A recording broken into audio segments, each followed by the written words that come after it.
ଆଜିର ଆମର ବିଷୟ ହେଉଛି ଇଂଲଣ୍ଡରେ ଭାରତୀୟ ଆଧ୍ୟାତ୍ମିକ ଚିନ୍ତାର ପ୍ରଭାବ।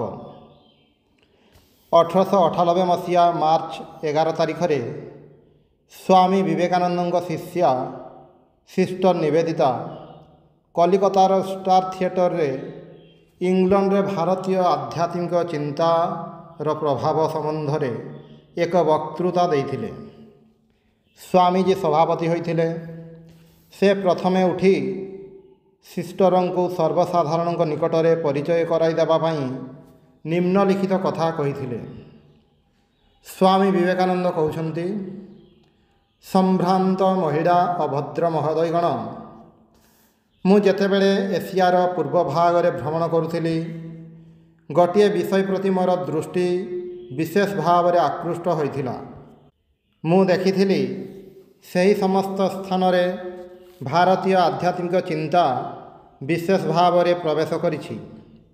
ଜାପାନୀ ଓ ଚୀନା ମନ୍ଦିର ସମୂହର ପ୍ରାଚୀରରେ କେତେଗୁଡ଼ିଏ ସୁପରିଚିତ ସଂସ୍କୃତ ମନ୍ତ୍ର ଲିଖିତ ହୋଇଥିବା ଦେଖି ମୁଁ ଯେ କିପରି ବିସ୍ମୟ ଅଭିଭୂତ ହୋଇଥିଲି, ତାହା ଆପଣମାନେ ଅନାୟାସରେ ଅନୁମାନ କରିପାରୁଥିବେ। ସମ୍ଭବତଃ ଆପଣମାନେ ଅନେକ ଜାଣି ସୁଖୀ ହେବେ ଯେ ସେଗୁଡ଼ିକ ସମୁଦାୟ ପ୍ରାଚୀନ ବଙ୍ଗଳା ଅକ୍ଷରରେ ଲିଖିତ। ଆମମାନଙ୍କ ବଙ୍ଗୀୟ ପୂର୍ବପୁରୁଷମାନଙ୍କର ଧର୍ମ ପ୍ରଚାର କାର୍ଯ୍ୟରେ ମହା ଉତ୍ସାହର କୀର୍ତ୍ତିସ୍ତମ୍ଭ ସ୍ୱରୂପ ସେଗୁଡ଼ିକ ଆଜି ପର୍ଯ୍ୟନ୍ତ ବିଦ୍ୟମାନ ରହିଛି। ଏହି ସମସ୍ତ ଏସିଆ ଅନ୍ତର୍ଗତ ଦେଶକୁ ଛାଡ଼ିଦେଲେ ମଧ୍ୟ ଭାରତର ଆଧ୍ୟାତ୍ମିକ ଚିନ୍ତାର ପ୍ରଭାବ ଏତେ ବହୁଦୂର ପ୍ରସାରୀ ଓ ସ୍ପଷ୍ଟ ଯେ ଏପରିକି ପାଶ୍ଚାତ୍ୟ ଦେଶରେ ମଧ୍ୟ ସେହି ସକଳ ସ୍ଥାନର ଆଚାର ବ୍ୟବହାର ଆଦିର ଗଭୀର ମର୍ମସ୍ଥଳରେ ପ୍ରବେଶ କରି ମୁଁ ସେଠାରେ ମଧ୍ୟ ତାହାର ପ୍ରଭାବର ଚିହ୍ନ ଦେଖିବାକୁ ପାଇଥିଲି। ଭାରତବାସୀଙ୍କ ଆଧ୍ୟାତ୍ମିକ ଭାବ ସମୂହ ଭାରତର ପୂର୍ବ ଓ ପଶ୍ଚିମ ଉଭୟ ଦିଗକୁ ହିଁ ଯାଇଛି। ଏହା ବର୍ତ୍ତମାନ ଐତିହାସିକ ସତ୍ୟ ବୋଲି ପ୍ରତିପନ୍ନ ହୋଇଛି। ସମଗ୍ର ଜଗତ ଭାରତର ଅଧ୍ୟାତ୍ମ ତତ୍ତ୍ୱ ନିକଟରେ କେତେ ଦୂର ଋଣୀ ଏବଂ ଭାରତର ଆଧ୍ୟାତ୍ମିକ ଶକ୍ତି ମାନବ ଜାତିର ଅତୀତ ଓ ବର୍ତ୍ତମାନର ଜୀବନ ଗଠନରେ କିପରି ଶକ୍ତିଶାଳୀ ଉପାଦାନ, ତାହା ବର୍ତ୍ତମାନ ସମସ୍ତେ ବୁଝିପାରୁଛନ୍ତି। ଏସବୁ ତ ଅତୀତ କାଳର ଘଟଣା। ମୁଁ ଜଗତରେ ଆଉ ଗୋଟିଏ ଅଦ୍ଭୁତ ବିଷୟ ଦେଖୁଛି।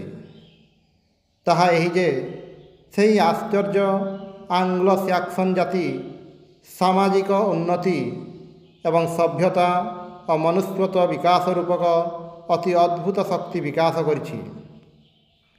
କେବଳ ତାହା ହିଁ କାହିଁକି, ମୁଁ ଆଉ ଟିକିଏ ଅଗ୍ରସର ହୋଇ କହିପାରେ, ଆଙ୍ଗ୍ଲୋ ସାକ୍ସନ ଶକ୍ତିର ପ୍ରଭାବ ବ୍ୟତୀତ ଆଜି ଆମେ ଯେପରି ଭାରତୀୟ ଆଧ୍ୟାତ୍ମିକ ଚିନ୍ତାର ପ୍ରଭାବ ଆଲୋଚନା କରିବା ପାଇଁ ଏହି ସଭାରେ ସମବେତ ହୋଇଛୁ, ତାହା ମଧ୍ୟ ହୋଇନଥାନ୍ତା।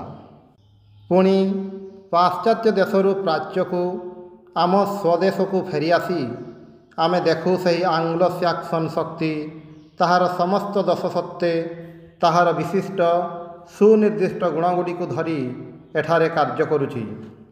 ମୋର ବିଶ୍ୱାସ, ଏତେ ଦିନ ପରେ ଅବଶେଷରେ ଏହି ଉଭୟ ଜାତିର ସମ୍ମିଳନର ମହତ୍ ଫଳସିଦ୍ଧ ହୋଇଛି। ବ୍ରିଟିଶ ଜାତିର ବିସ୍ତାର ଓ ଉନ୍ନତିର ଭାବ ଆମମାନଙ୍କୁ ବଳପୂର୍ବକ ଉନ୍ନତି ପଥରେ ପ୍ରଧାବିତ କରୁଛି ଏବଂ ଏହା ମଧ୍ୟ ଆମମାନଙ୍କୁ ସ୍ମରଣ ରଖିବାକୁ ହେବ ଯେ ପାଶ୍ଚାତ୍ୟ ସଭ୍ୟତା ଗ୍ରୀକମାନଙ୍କ ନିକଟରୁ ପ୍ରାପ୍ତ। ଗ୍ରୀକ ସଭ୍ୟତାର ପ୍ରଧାନ ଭାବ ପ୍ରକାଶ ବା ବିସ୍ତାର। ଭାରତରେ ଆମେ ମନନଶୀଳ ସତ, କିନ୍ତୁ ଦୁର୍ଭାଗ୍ୟକ୍ରମେ ସମୟେ ସମୟେ ଆମେ ଏତେ ଅଧିକ ମନନଶୀଳ ହେଉ ଯେ ଭାବ ପ୍ରକାଶର ଶକ୍ତି କିଛି ମାତ୍ର ଅବଶିଷ୍ଟ ରହେ ନାହିଁ।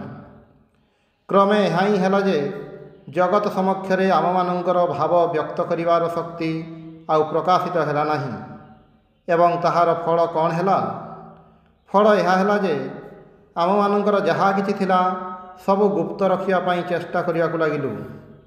ବ୍ୟକ୍ତିବିଶେଷର ଭାବଗୋପନ ଇଚ୍ଛାରୁ ଏହାର ଆରମ୍ଭ ହେଲା ଏବଂ ଶେଷରେ ଭାବଗୋପନ କରିବା ଜାତୀୟ ଅଭ୍ୟାସ ହୋଇପଡ଼ିଲା।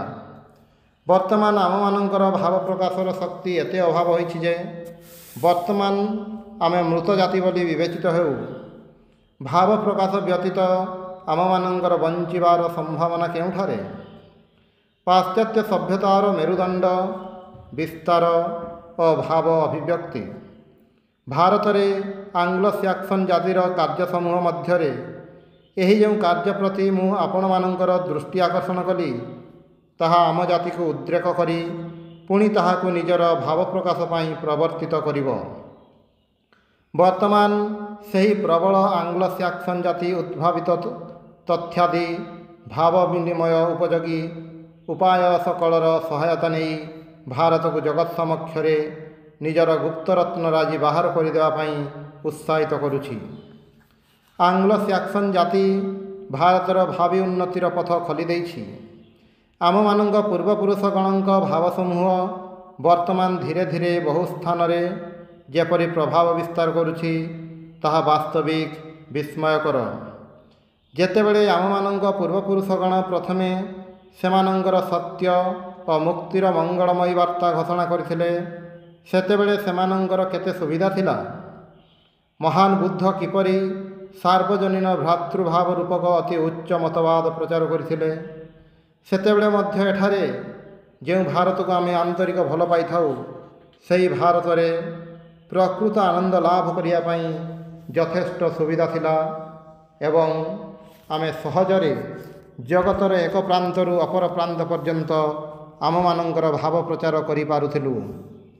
କିନ୍ତୁ ବର୍ତ୍ତମାନ ଆମେ ତଦପେକ୍ଷା ଅଧିକ ଅଗ୍ରସର ହୋଇ ଆଙ୍ଗ୍ଲୋ ସାକ୍ସନ୍ ଜାତି ମଧ୍ୟରେ ସୁଦ୍ଧା ଆମମାନଙ୍କର ଭାବ ପ୍ରଚାର କରିବାରେ କୃତକାର୍ଯ୍ୟ ହୋଇଛୁ। ଏହି ପ୍ରକାର କ୍ରିୟା ପ୍ରତିକ୍ରିୟା ବର୍ତ୍ତମାନ ଚାଲିଛି ଏବଂ ଆମେ ଦେଖୁଛୁ ଯେ ଆମ ଦେଶରୁ ପ୍ରେରିତ ବାର୍ତ୍ତା ସେମାନେ ଶୁଣୁଛନ୍ତି ଏବଂ କେବଳ ଯେ ଶୁଣୁଛନ୍ତି ତାହା ମଧ୍ୟ ନୁହେଁ, ଏହାର ପ୍ରତ୍ୟୁତ୍ତର ମଧ୍ୟ ଦେଉଛନ୍ତି। ଇତିମଧ୍ୟରେ ଇଂଲଣ୍ଡ ତାହାର କତିପୟ ମହାମନୀଷୀଙ୍କୁ ଆମମାନଙ୍କ କାର୍ଯ୍ୟରେ ସାହାଯ୍ୟ ପାଇଁ ପ୍ରଦାନ କରିଛି। ସମସ୍ତେ ମୋର ବନ୍ଧୁ ମିସ୍ ମୁଲରଙ୍କ କଥା ଶୁଣିଛନ୍ତି ଏବଂ ବୋଧହୁଏ ଅନେକ ତାଙ୍କ ସହିତ ପରିଚିତ ମଧ୍ୟ ଅଛନ୍ତି। ସେ ବର୍ତ୍ତମାନ ଏଠାରେ ଏହି ପ୍ଲାଟଫର୍ମ ଉପରେ ଉପସ୍ଥିତ ଅଛନ୍ତି। ଏହି ସମ୍ଭ୍ରାନ୍ତ ବଂଶସମ୍ଭୂତା ସୁଶିକ୍ଷିତା ମହିଳା ଭାରତ ପ୍ରତି ଅଗାଧ ପ୍ରେମବଶରେ ତାଙ୍କର ସମଗ୍ର ଜୀବନ ଭାରତର କଲ୍ୟାଣ ପାଇଁ ନିଯୁକ୍ତ କରିଛନ୍ତି ଏବଂ ଭାରତକୁ ଓ ଭାରତବାସୀଙ୍କୁ ତାଙ୍କର ଗୃହ ଓ ପରିବାର ରୂପେ ପରିଗଣିତ କରିଛନ୍ତି। ଆପଣମାନଙ୍କ ମଧ୍ୟରୁ ପ୍ରତ୍ୟେକ ସେହି ସୁପ୍ରସିଦ୍ଧ ଉଦାର ସ୍ୱଭାବ ଇଂରେଜ ମହିଳାଙ୍କ ନାମ ସହିତ ପରିଚିତ ଥିବେ। ସେ ମଧ୍ୟ ତାଙ୍କର ସମଗ୍ର ଜୀବନ ଭାରତର କଲ୍ୟାଣ ଓ ଭାରତର ପୁନରୁଜ୍ଜୀବନ ପାଇଁ ନିୟୋଜିତ କରିଛନ୍ତି। ମୁଁ ମିସେସ୍ ବେସାନ୍ତଙ୍କୁ ଲକ୍ଷ୍ୟ କରି କଥା କହୁଛି। ଭଦ୍ର ମହୋଦୟଗଣ, ଆଜି ଏହି ପ୍ଲାଟଫର୍ମରେ ଦୁଇଜଣ ମାର୍କିନ ମହିଳା ଅଛନ୍ତି। ସେମାନେ ମଧ୍ୟ ସେମାନଙ୍କର ହୃଦୟ ଅଭ୍ୟନ୍ତରରେ ସେହି ଏକ ହିଁ ଉଦ୍ଦେଶ୍ୟ ପୋଷଣ କରିଛନ୍ତି। ମୁଁ ଆପଣମାନଙ୍କୁ ନିଶ୍ଚିତ ଭାବରେ କହିପାରେ ଯେ ସେମାନେ ମଧ୍ୟ ଆମ ଦରିଦ୍ର ଦେଶର ସାମାନ୍ୟ କଲ୍ୟାଣ ପାଇଁ ସେମାନଙ୍କର ଜୀବନ ଉତ୍ସର୍ଗ କରିବାକୁ ପ୍ରସ୍ତୁତ। ମୁଁ ଏହି ସୁଯୋଗରେ ଆପଣମାନଙ୍କ ନିକଟରେ ଆମମାନଙ୍କର ଜନୈକ ଶ୍ରେଷ୍ଠ ସ୍ୱଦେଶୀବାସୀଙ୍କ ନାମ ସ୍ମରଣ କରାଇ ଦେବାକୁ ଚାହେଁ। ସେ ଇଂଲଣ୍ଡ ଆମେରିକା ଦେଖିଛନ୍ତି। ତାଙ୍କ ପ୍ରତି ମୋର ଯଥେଷ୍ଟ ବିଶ୍ୱାସ ଅଛି। ତାଙ୍କୁ ମୁଁ ବିଶେଷ ଶ୍ରଦ୍ଧା ଓ ପ୍ରୀତି ଦୃଷ୍ଟିରେ ଦେଖିଥାଏ। ସେ ଆଧ୍ୟାତ୍ମିକ ରାଜ୍ୟରେ ବହୁଦୂର ଅଗ୍ରସର ଓ ମହାମନୀଷୀ, ଦୃଢ଼ ଅଥଚ ନିସ୍ତବ୍ଧ ଭାବରେ ଆମ ଦେଶର କଲ୍ୟାଣ ପାଇଁ କାର୍ଯ୍ୟ କରୁଛନ୍ତି। ଅନ୍ୟତ୍ର ବିଶେଷ କାର୍ଯ୍ୟ ନଥିଲେ ସେ ଆଜି ଏହି ସଭାରେ ନିଶ୍ଚୟ ଉପସ୍ଥିତ ହୋଇଥାନ୍ତେ। ମୁଁ ଶ୍ରୀଯୁକ୍ତ ମୋହିନୀ ମୋହନ ଚଟ୍ଟୋପାଧ୍ୟାୟଙ୍କୁ ଲକ୍ଷ୍ୟ କରି କଥା କହୁଛି। ବର୍ତ୍ତମାନ ଇଂଲଣ୍ଡ ମିସ୍ ମାର୍ଗାରେଟ୍ ନୋବେଲଙ୍କୁ ଅନ୍ୟ ଏକ ଉପହାର ସ୍ୱରୂପ ପ୍ରେରଣ କରିଛି। ତାଙ୍କ ନିକଟରୁ ଆମେ ଅନେକ କିଛି ଆଶା କରିଥାଉ। ଆଉ ବେଶୀ କିଛି ନ କହି ମୁଁ ମିସ୍ ନୋବେଲଙ୍କୁ ଆପଣମାନଙ୍କ ସହିତ ପରିଚିତ କରାଇଦେଲି। ଆପଣମାନେ ବର୍ତ୍ତମାନ ତାଙ୍କର ବକ୍ତୃତା ଶୁଣିବେ। ଶିଷ୍ଟ ନିବେଦିତାଙ୍କ ପରମ ଉପାଦେୟ ବକ୍ତୃତା ସମାପନାନ୍ତେ ସ୍ୱାମୀଜୀ ଉଠି ପୁଣି କହିଥିଲେ, ମୁଁ ଆଉ 2-4 ପଦ ମାତ୍ର କହିବାକୁ ଚାହେଁ। ଆମେ ବର୍ତ୍ତମାନ ଏହି ଭାବ ପାଇଲୁ ଯେ ଆମେ ଭାରତବାସୀ କିଛି କରିପାରୁ। ଭାରତବାସୀଙ୍କ ମଧ୍ୟରୁ ଆମେ ବଙ୍ଗାଳୀମାନେ ଏହି କଥା ହସି ଉଡ଼ାଇ ଦେଇପାରୁ। କିନ୍ତୁ ମୁଁ ତାହା କରେ ନାହିଁ।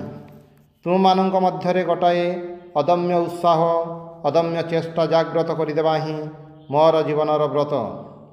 ତୁମେମାନେ ଅଦ୍ୱୈତବାଦୀ ହୁଅ, ବିଶିଷ୍ଟ ଦ୍ୱୈତବାଦୀ ହୁଅ କିମ୍ବା ଦ୍ୱୈତବାଦୀ ହୁଅ, ସେଥିରେ ବିଶେଷ କିଛି ଯାଇ ଆସେ ନାହିଁ। କିନ୍ତୁ ଗୋଟିଏ ବିଷୟ ଯାହା ଆମେ ଦୁର୍ଭାଗ୍ୟକ୍ରମେ ସଦାସର୍ବଦା ଭୁଲିଯାଉ, ତାହା ପ୍ରତି ମୁଁ ତୁମମାନଙ୍କର ମନୋଯୋଗ ଆକର୍ଷଣ କରିବାକୁ ଚାହେଁ। ହେ ମାନବ, ନିଜ ପ୍ରତି ବିଶ୍ୱାସ ସମ୍ପନ୍ନ ହୁଅ। ଏହି ଉପାୟରେ ହିଁ କେବଳ ଆମେ ଈଶ୍ୱରଙ୍କ ପ୍ରତି ବିଶ୍ୱାସ ସମ୍ପନ୍ନ ହୋଇପାରିବୁ। ତୁମେ ଅଦ୍ୱୈତବାଦୀ ହୁଅ ବା ଦ୍ୱୈତବାଦୀ ହୁଅ, ତୁମେ ଯୋଗଶାସ୍ତ୍ରରେ ବିଶ୍ୱାସୀ ହୁଅ କି ଶଙ୍କରାଚାର୍ଯ୍ୟଙ୍କ ପ୍ରତି ବିଶ୍ୱାସୀ ହୁଅ, ତୁମେ ବ୍ୟାସ ବା ବିଶ୍ୱାମିତ୍ର ଯାହାଙ୍କର ଅନୁବର୍ତ୍ତୀ ହୁଅ ନା କାହିଁକି, ସେଥିରେ ବିଶେଷ କିଛି ଯାଇ ଆସେ ନାହିଁ। କିନ୍ତୁ ବିଶେଷ ପ୍ରଣିଧାନର ବିଷୟ ଏତିକି ଯେ ପୂର୍ବୋକ୍ତ ଆତ୍ମବିଶ୍ୱାସ ଯୋଗୁଁ ଭାରତୀୟ ଭାବ ସମଗ୍ର ଜଗତର ଅନ୍ୟାନ୍ୟ ସମସ୍ତ ଜାତିର ଭାବଠାରୁ ସମ୍ପୂର୍ଣ୍ଣ ପୃଥକ୍। ମୁହୂର୍ତ୍ତକ ପାଇଁ ଭାବି ଦେଖ, ଅନ୍ୟ ଧର୍ମ ସମୂହରେ ଓ ଅନ୍ୟ ଦେଶଗୁଡ଼ିକରେ ଆତ୍ମାର ଶକ୍ତି ସମ୍ପୂର୍ଣ୍ଣ ରୂପେ ଅସ୍ୱୀକୃତ ହୋଇଥାଏ। ଆତ୍ମାକୁ ସେମାନେ ଏକ ପ୍ରକାର ଶକ୍ତିହୀନ, ଦୁର୍ବଳ, ମୃତ, ନିଶ୍ଚେଷ୍ଟ, ଜଡ଼ବତ୍ ବୋଲି ବିବେଚନା କରିଥାନ୍ତି।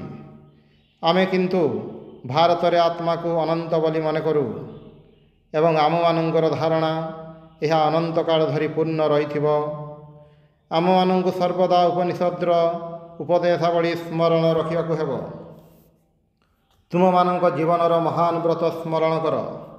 ଆମେ ଭାରତବାସୀ ବହୁ ପରିମାଣରେ ବୈଦେଶିକ ଭାବାକ୍ରାନ୍ତ ହୋଇପଡ଼ିଛୁ। ଏହା ଆମମାନଙ୍କ ଜାତୀୟ ଧର୍ମର ଅସ୍ଥିମଜ୍ଜା ପର୍ଯ୍ୟନ୍ତ ଚର୍ବଣ କରିଦେଇଛି। ଆମେ ଆଜିକାଲି ଏତେ ପଶ୍ଚାତବର୍ତ୍ତୀ ହୋଇପଡ଼ିଛୁ କାହିଁକି? ଆମମାନଙ୍କ ମଧ୍ୟରୁ ଶତକଡ଼ା 99 ଜଣ କାହିଁକି ସମ୍ପୂର୍ଣ୍ଣ ରୂପେ ପାଶ୍ଚାତ୍ୟ ଭାବ ଓ ଉପାଦାନରେ ଗଠିତ ହୋଇପଡ଼ୁଛୁ? ଯଦି ଆମେ ଜାତୀୟ ଗୌରବର ଉଚ୍ଚ ଶିଖରରେ ଆରୋହଣ କରିବାକୁ ଚାହୁଁ, ତେବେ ଏହାକୁ ଦୂରକୁ ଫିଙ୍ଗି ଦେବାକୁ ହେବ। ଯଦି ଆମେ ଉଠିବାକୁ ଚାହୁଁ, ତେବେ ଏହା ମଧ୍ୟ ଆମମାନଙ୍କୁ ସ୍ମରଣ ରଖିବାକୁ ହେବ ଯେ ପାଶ୍ଚାତ୍ୟ ଦେଶରୁ ଆମମାନଙ୍କର ଅନେକ ଶିଖିବାର ଅଛି। ପାଶ୍ଚାତ୍ୟ ଦେଶରୁ ଆମମାନଙ୍କୁ ସେମାନଙ୍କର ବିଜ୍ଞାନ, ଶିଳ୍ପ ଶିଖିବାକୁ ପଡ଼ିବ। ସେମାନଙ୍କର ଭୌତିକ ପ୍ରକୃତି ସମ୍ବନ୍ଧୀୟ ବିଜ୍ଞାନ ସମୂହ ଶିଖିବାକୁ ହେବ। ପୁଣି ପାଶ୍ଚାତ୍ୟବାସୀମାନଙ୍କୁ ଆମ ନିକଟକୁ ଆସି ଧର୍ମ ଓ ଅଧ୍ୟାତ୍ମ ବିଦ୍ୟା ଶିକ୍ଷା ଆୟତ୍ତ କରିବାକୁ ହେବ। ଆମମାନଙ୍କୁ ହିନ୍ଦୁମାନଙ୍କୁ ବିଶ୍ୱାସ କରିବାକୁ ହେବ ଯେ ଆମେମାନେ ହିଁ ଜଗତର ଆଚାର୍ଯ୍ୟ। ଆମେ ଏଠାରେ ରାଜନୈତିକ ଅଧିକାର ଓ ଏହିପରି ଅନ୍ୟାନ୍ୟ ଅନେକ ଜିନିଷ ପାଇଁ ଚିତ୍କାର କରି ଆସିଛୁ। ବେଶ କଥା, କିନ୍ତୁ ଅଧିକାର, ସୁବିଧା ଏ ସମସ୍ତ କେବଳ ମିତ୍ରତା ଦ୍ୱାରା ହିଁ ଲାଭ କରାଯାଏ ଏବଂ ବନ୍ଧୁତ୍ୱ ମଧ୍ୟ କେବଳ ଦୁଇ ଜଣ ସମାନ ସମାନ ବ୍ୟକ୍ତିଙ୍କ ମଧ୍ୟରେ ଆଶା କରାଯାଇପାରେ। ଗୋଟିଏ ପକ୍ଷ ଯଦି ଚିରକାଳ ଭିକ୍ଷା କରେ, ତେବେ ଆଉ ସେମାନଙ୍କ ମଧ୍ୟରେ ପରସ୍ପରର କି ବନ୍ଧୁତ୍ୱ ରହିବ? ଏସବୁ କଥା ମୁହଁରେ କହିବା ସହଜ, କିନ୍ତୁ ମୁଁ କହୁଛି ଯେ ପରସ୍ପର ସାହାଯ୍ୟ ବ୍ୟତୀତ ଆମେ କେବେ ଶକ୍ତିଶାଳୀ ହୋଇପାରିବୁ ନାହିଁ। ଏହି ହେତୁ ମୁଁ ତୁମମାନଙ୍କୁ ଭିକ୍ଷୁକ ଭାବରେ ନୁହେଁ, ଧର୍ମ ଆଚାର୍ଯ୍ୟ ଭାବରେ ଇଂଲଣ୍ଡ ଓ ଆମେରିକା ଯିବା ପାଇଁ ଆହ୍ୱାନ କରୁଛି। ଆମମାନଙ୍କ କାର୍ଯ୍ୟକ୍ଷେତ୍ରରେ ଯଥାସାଧ୍ୟ ବିନିମୟ ବିଧି ପ୍ରୟୋଗ କରିବାକୁ ହେବ। ଯଦି ଆମମାନଙ୍କୁ ସେମାନଙ୍କ ନିକଟରୁ ଇହ ଜୀବନରେ ସୁଖୀ ହେବାର ପ୍ରଣାଳୀ ଶିଖିବାକୁ ହୁଏ, ତେବେ ତାହାର ବିନିମୟରେ କାହିଁକି ଆମେ ସେମାନଙ୍କୁ ଅନନ୍ତ କାଳ ପାଇଁ ସୁଖୀ ହେବାର ପ୍ରଣାଳୀ ନ ଶିଖାଇବା? ସର୍ବୋପରି ସମଗ୍ର ମାନବ ଜାତିର କଲ୍ୟାଣ ପାଇଁ କାର୍ଯ୍ୟ କରୁଥାଅ। ତୁମେମାନେ ଯେ ନିଜକୁ କ୍ଷୁଦ୍ର ସୀମା ମଧ୍ୟରେ ଆବଦ୍ଧ ରଖି ଖାଣ୍ଟି ହିନ୍ଦୁ ବୋଲି ପରିଚୟ ଦେବାକୁ ଗର୍ବ ଅନୁଭବ କରିଥାଉ, ଏହା ଛାଡ଼ିଦିଅ। ମୃତ୍ୟୁ ସମସ୍ତଙ୍କୁ ପ୍ରତୀକ୍ଷା କରିଛି। ଆଉ ଏହି ଅତି ଅଦ୍ଭୁତ ଐତିହାସିକ ସତ୍ୟଟି ବିଶେଷ ରୂପେ ଲକ୍ଷ୍ୟ କର ଯେ ଜଗତର ସମସ୍ତ ଜାତିଙ୍କୁ ଭାରତୀୟ ସାହିତ୍ୟ ନିବଦ୍ଧ ସନାତନ ସତ୍ୟ ସମୂହ ଶିକ୍ଷା କରିବା ପାଇଁ ଭାରତର ପାଦତଳେ ଧୈର୍ଯ୍ୟର ସହିତ ବସିବାକୁ ହୋଇଛି। ଭାରତର ବିନାଶ ନାହିଁ, ଚୀନର ନାହିଁ, ଜାପାନର ମଧ୍ୟ ନାହିଁ। ଅତଏବ ଆମମାନଙ୍କୁ ଆମ ଧର୍ମରୂପକ ମେରୁଦଣ୍ଡ ବିଷୟ ସର୍ବଦା ସ୍ମରଣ ରଖିବାକୁ ହେବ ଏବଂ ତାହା କରିବାକୁ ହେଲେ ଆମମାନଙ୍କର ଏପରି ଜଣେ ପଥ ପ୍ରଦର୍ଶକ ଦରକାର, ଯିଏ ଆମମାନଙ୍କୁ ସେହି ପଥ ଦେଖାଇ ଦେଇପାରିବେ ଯେଉଁ ପଥ ସମ୍ବନ୍ଧରେ ମୁଁ ଏହି କ୍ଷଣି ତୁମମାନଙ୍କୁ କହୁଥିଲି। ଯଦି ତୁମମାନଙ୍କ ମଧ୍ୟରେ ଏପରି କେହି ଥାଆନ୍ତି ଯେ ଏହା ବିଶ୍ୱାସ କରନ୍ତି ଯେ ଯଦି ଆମର ଏପରି କୌଣସି ହିନ୍ଦୁ ବାଳକ ଏହା ବିଶ୍ୱାସ କରିବାକୁ ପ୍ରସ୍ତୁତ ନୁହେଁ ଯେ ତାହାର ଧର୍ମ ସମ୍ପୂର୍ଣ୍ଣ ଆଧ୍ୟାତ୍ମିକ ଭାବପୂର୍ଣ୍ଣ, ମୁଁ ତାହାକୁ ହିନ୍ଦୁ ବୋଲି କହେ ନାହିଁ। ମୋର ମନେ ପଡ଼ୁଛି କାଶ୍ମୀରର କୌଣସି ପଲ୍ଲୀରେ ଜନୈକା ବୃଦ୍ଧା ମୁସଲମାନ ମହିଳାଙ୍କ ସହିତ କଥା ପ୍ରସଙ୍ଗରେ ମୃଦୁ ସ୍ୱରରେ ପ୍ରଶ୍ନ କରିଥିଲି, ଆପଣ କେଉଁ ଧର୍ମାବଲମ୍ବୀ? ସେ ତାଙ୍କ ନିଜ ଭାଷାରେ ସତେଜରେ ଉତ୍ତର ଦେଲେ, ଈଶ୍ୱରଙ୍କୁ ଧନ୍ୟବାଦ, ତାଙ୍କ ଦୟାରୁ ମୁଁ ମୁସଲମାନୀ।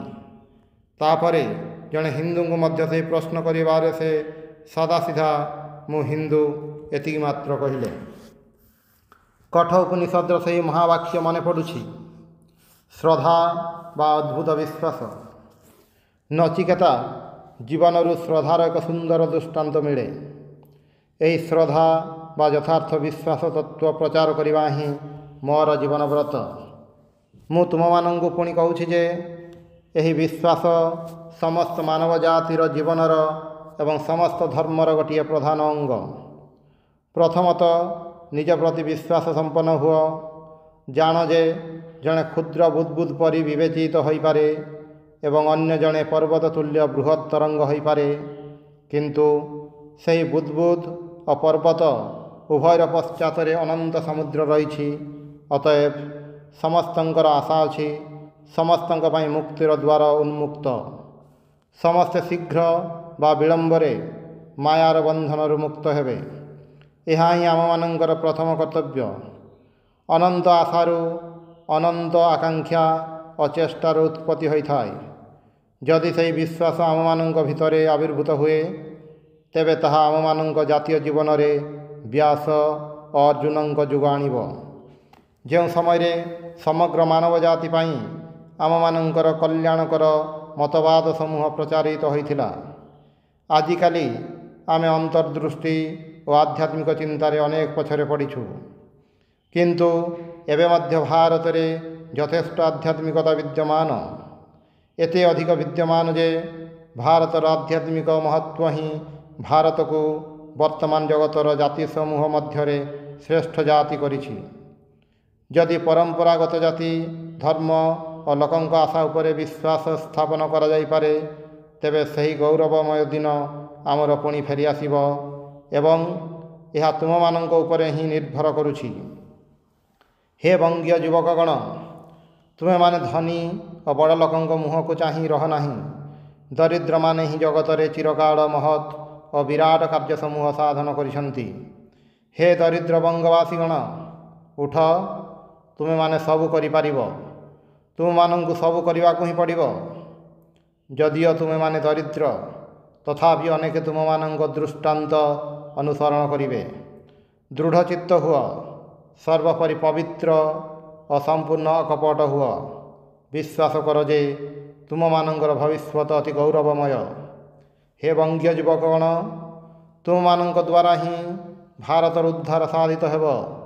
ତୁମେମାନେ ଏହା ବିଶ୍ୱାସ କର ବା ନ କର, ଏହା ବିଶେଷ ଭାବରେ ଲକ୍ଷ୍ୟ କର। ମନେ କର ନାହିଁ, ଆଜି ବା କାଲି ଏହା ହୋଇଯିବ। ମୁଁ ଯେପରି ମୋର ଦେହ ଓ ମୋର ଆତ୍ମାର ଅସ୍ତିତ୍ୱରେ ବିଶ୍ୱାସୀ, ସେହିପରି ଏହା ମଧ୍ୟ ଦୃଢ଼ ଭାବରେ ବିଶ୍ୱାସ କରିଥାଏ। ସେହି ହେତୁ ହେ ବଙ୍ଗୀୟ ଯୁବକଗଣ, ତୁମମାନଙ୍କ ପ୍ରତି ମୋ ହୃଦୟ ଆକୃଷ୍ଟ। ତୁମମାନଙ୍କ ଉପରେ ହିଁ ଏହା ନିର୍ଭର କରୁଛି। ଯେଉଁମାନଙ୍କର ଟଙ୍କା ପଇସା ନାହିଁ, ଯେହେତୁ ତୁମେମାନେ ଦରିଦ୍ର, ସେହି ହେତୁ ହିଁ ତୁମେମାନେ କାର୍ଯ୍ୟ କରିବ। ଯେହେତୁ ତୁମମାନଙ୍କର କିଛି ନାହିଁ, ସେହି ହେତୁ ହିଁ ତୁମେମାନେ ନିଷ୍କପଟ ହେବ। ପୁଣି ନିଷ୍କପଟ ବୋଲି ତୁମେମାନେ ସର୍ବବିଧ ତ୍ୟାଗ କରିବାକୁ ପ୍ରସ୍ତୁତ ହେବ। ଏହା ହିଁ ମୁଁ ତୁମମାନଙ୍କୁ କିଛି ସମୟ ପୂର୍ବରୁ କହୁଥିଲି। ପୁଣି ତୁମମାନଙ୍କ ନିକଟରେ ଏହା ଉଲ୍ଲେଖ କରୁଛି। ଏହା ହିଁ ତୁମମାନଙ୍କର ଜୀବନ ବ୍ରତ। ଏହା ହିଁ ମୋର ଜୀବନ ବ୍ରତ। ତୁମେମାନେ ଯେଉଁ ଦାର୍ଶନିକ ମତ ଅବଲମ୍ବନ କର ନା କାହିଁକି, ସେଥିରେ କିଛି ଯାଇ ଆସେ ନାହିଁ। କେବଳ ମୁଁ ଏଠାରେ ଏହା ହିଁ ପ୍ରମାଣ କରିବାକୁ ଚାହେଁ ଯେ ସମଗ୍ର ଭାରତ ମଧ୍ୟରେ ସମଗ୍ର ମାନବ ଜାତିର ପୂର୍ଣ୍ଣତାରେ ଅନନ୍ତ ବିଶ୍ୱାସ ରୂପକ ପ୍ରେମସୂତ୍ର ଅତପ୍ରତ ଭାବରେ ବିଦ୍ୟମାନ। ଏବଂ ମୁଁ ମଧ୍ୟ ସ୍ୱୟଂ ଏହା ବିଶ୍ୱାସ କରିଥାଏ। ଏହି ବିଶ୍ୱାସ ସମଗ୍ର ଭାରତରେ ବିସ୍ତୃତ ହେଉ। ଓಂ ଶାନ୍ତି ଶାନ୍ତି ଶାନ୍ତି। ହରି ଓಂ ତତ୍ସତ୍।